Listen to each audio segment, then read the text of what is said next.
If you're a regular reader of O-Gauge Railroading magazine, then the name Jim Policastro may be familiar to you. Jim has written scores of articles for us that have graced the pages of many issues of our magazine. Jim is a prolific author and an interesting model railroader. And like so many of us, Christmas played a big role in Jim's interest in the hobby. Well, my first train set came at Christmas morning, 1951. Lionel Berkshire set that my father had gotten probably down either at Madison Hardware or one of the other hobby shops down in that same area. 23rd Street was a mecca for Lionel trains. Somewhere in my teenage years, I became entranced by that little two-rail HO brass track. Something about the gleam of that track on a hobby shop window swung me over to HO. Somewhere around I think it was 1981, a neighbor came over with a big box of Lionel trains, terribly beaten up. They had seen better days. And he says, "Here, you like trains, why don't you take these?" And I started to say, well, no, I'm an HO, I'm not in Lionel. Just on a whim, I set the thing up, and it was like 30 years that just magically peeled away. I was back to being a kid again, and back to my Lionel trains. Being a kid again, isn't that a big part of this hobby? It certainly is for Jim. He built this layout using common products, but his ideas about color and uniformity are not all that common, but make a lot of sense. I built this before El Girder got to be popular. I think if I had to do it again, I'd go more to the El Girder, which involves a little less wood. It's a little less precise cutting. It's probably the best way, I think, of doing bench work now. But the half-inch plywood, well braced, tends to be quiet. I don't have much problem with noise. And put the Gargraves track right on top of the plywood. I don't use roadbed under it because the Gargraves ties are high enough that when you ballast up to the tops of the ties, that gives you a good 1/4 inch of roadbed there. Plus, I didn't want this to look, I guess I'd say Class 1 railroad type ballast. It's a little rough in areas. The ballast varies from one section to the other in color. I haven't made any attempt to make it uniform through the entire layout. In fact, I think making it too uniform could actually make a layout seem smaller. Having some variety in coloration, variety in how things are done, I think just adds to the size and interest of a layout. The track is a combination of Gargraves and Ross. The turnouts, the switches are all Ross and operate flawlessly. Like many model railroaders, Jim's layout bears some resemblance to the real world. The railroad's called the Central New York Railroad, mainly because someone pressed me for a name of the railroad once, and I said, I don't really have the name. He said, oh, you got to call it something. I said, well, it goes through New York, and it's sort of like centrally located, I guess, it's Central New York. And only a little bit later I realized that it's probably the simplest switching around of the name New York Central to make it Central New York, so I felt a little bit embarrassed that it wasn't too original, but at the time it sounded good, and the name has stuck, so I've stayed with it. But being the Central New York, it covers much of New York State. Down that wall we go past the Palisades, the Gray Rock Palisades of a volcanic origin that actually exists along the Hudson River north of New York City on the way up to Poughkeepsie. Two small towns on my layout are Poughkeepsie, which has seen better days since it's the site of a burned out fireworks factory and a boarded up station that didn't have enough ridership to make it worthwhile. And just up from there, up the river, I guess you'd say, is Schenectady. And Schenectady is sort of just a small indication of what the city of Schenectady really is. What I like to say is that the rest of Schenectady is on my friend Don Close's layout. Don lives not far from here in Schenectady, and his Bellevue and Schenectady Railroad has a beautiful custom-built area that features the best of what Schenectady had to offer architecturally. And on mine, you just see the train station and a few of the small buildings that are visible along the tracks. The concept of off-the-layout interchange with another model railroad has been used for years by the HO modelers, but it is something fairly new to O-Gauge. Jim and his friend Don Close have done this for a few years. So Don and I, offhand, I can say over the last 3 years or so, we've had a series of running stories going on about things on his layout, things on my layout, little characters that travel back and forth from my layout to his layout. In fact, on the forum, we've told some stories about that, and we actually had some people believing there was a physical connection between my layout and his layout, somehow underneath city streets or whatever. He even had some freight cars stenciled up with for my Central New York Railroad and his Bellevue and Schenectady Railroad, and a couple of those are stationed over here, and he has some on his layout. I have a couple of touring cars, open-air excursion cars that travel around my layout, and one of them is going to be going to his layout soon and travel around his layout. So there's this imaginary connection that we have between our two layouts. Jim has some unique ideas about how to create interesting scenes and the illusion of a large layout, when in fact his layout's not all that big. Creative use of color and small scenes make it all work. I think one of the keys to any layout of any size is to break it down into small scenes. The more different small scenes you have, the more interest you'll have for the visitor.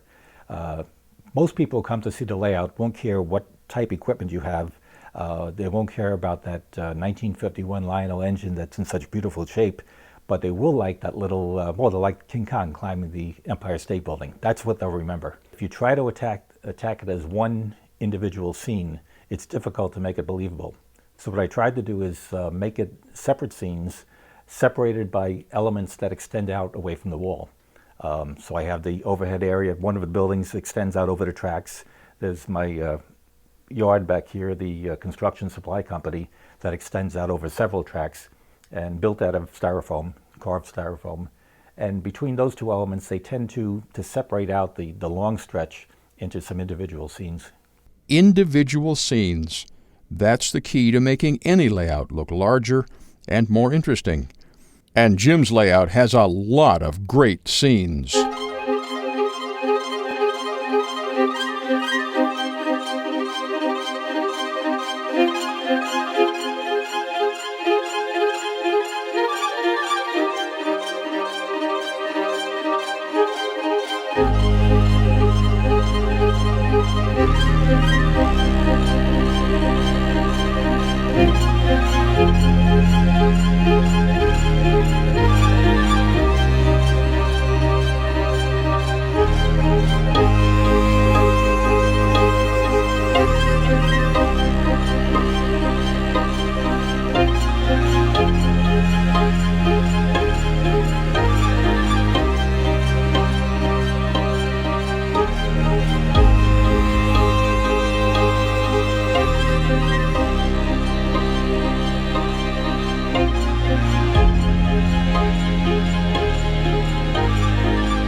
No railroad would be complete without a freight yard, and Jim has a good one.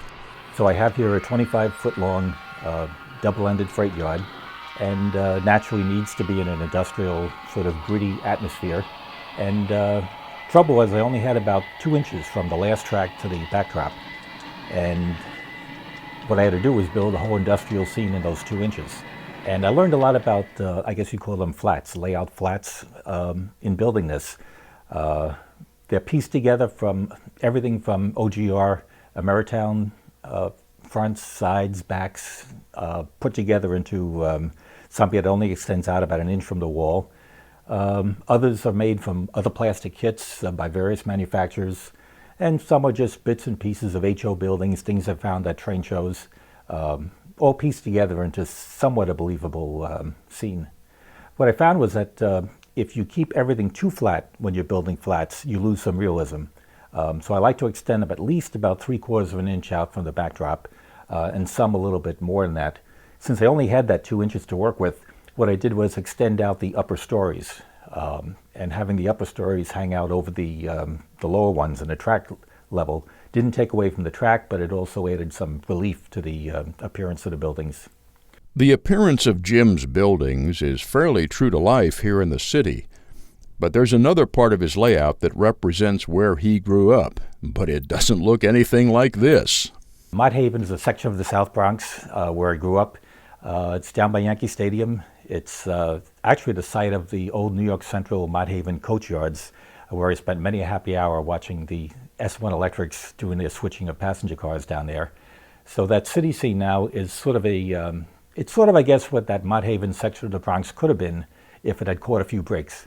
If it had had some development, had a few industries move in, it may have been the home of some skyscrapers instead of the small industrial complex that it still is today. Jim has also visited the southwest part of our country, where the scenery is very different. I've always loved the Southwest. I've only been able to travel out there a couple of times. I would love to spend more time out there. And one day I thought, gee, if I can't see red rocks all the time, why not create a little bit of my own basement? And that was right about the time I had thought about going big with scenery and not feeling limited to maybe the top of the table up to the ceiling as far as where I put my scenery.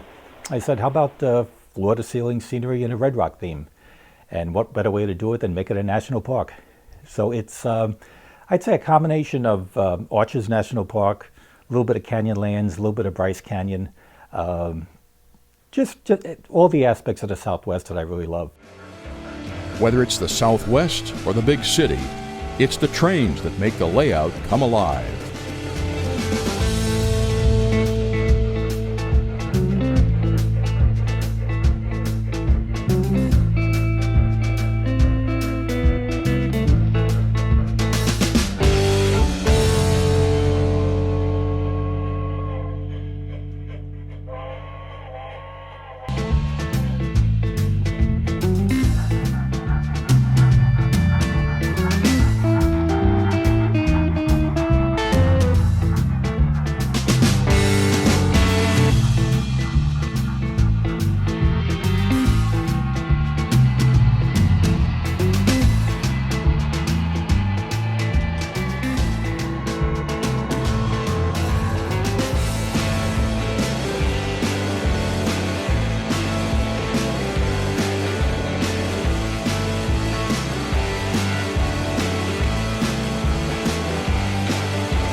Jim is a retired high school physics teacher, having spent his entire professional career teaching others. His teaching background made him a better modeler. As a teacher, you just tend to always think of how to explain something to others. When you do something, it's one thing to do it for yourself, but then just in the back of your mind, you're trying to think of how would you explain to someone else how to do that same thing. And I think that's what's helped out in the articles. I try to take it from ground zero. I don't assume that the reader knows anything, because I know from years of teaching that's the best way to assume it when you have a class of students. And although some of the more advanced modelers may get a little bit bored by the beginning of an article where you do go back to square one, I think in the long run it's a better way to explain what's going on, and to really start at the beginning and give someone a feeling for just what steps are involved to go from bare plywood to a finished scene. One of the things you don't wind up with in a teaching career is something tangible, something concrete that says, this is what I accomplished today. It's true that down the road you talk to former students and you find out that your efforts were worthwhile, but there's something about the day-to-day work that doesn't give you that concrete product that sometimes is needed. And I think that's where my hobbies came in. My hobbies gave me something that I could create and something I could look at and say, that's what my creativity resulted in. Jim's creativity has resulted in a wonderful O-gauge layout. It combines his love of scratch building and gritty city scenes all the way to his wife's whimsical collection of Department 56 ceramic buildings. No matter where you look, Jim's layout is a wonderful example of a great O-gauge layout.